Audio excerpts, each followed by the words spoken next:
పాత బస్తీలో అక్రమాలకు చెక్.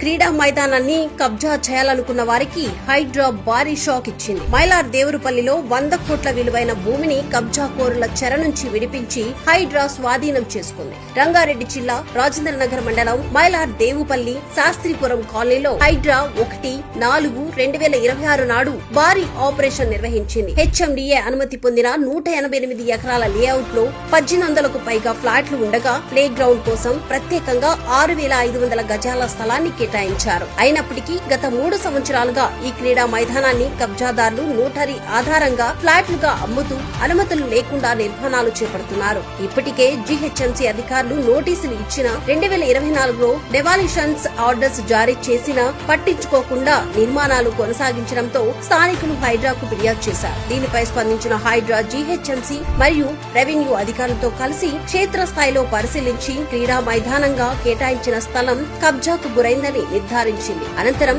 అక్రమాలను తొలగిస్తూ కఠిన చర్యలు చేపట్టింది. ఇప్పటికే నివాసమున్న 2 భవనాలను మాత్రం మినహాయించి G+3 అంతస్తుల నిర్మాణ దశలో ఉన్న 5 భవనాలు, 2 సింగిల్ రూమ్ నిర్మాణాలను హైడ్రా తొలగించింది. అక్రమాలను అడ్డుకునే ప్రయత్నంలో బెదిరింపులు ఎదుర్కొన్నామని, హైడ్రా చర్యలతో ఇప్పుడు భూమిని కాపాడగలిగామని స్థానికులు చెబుతున్నారు.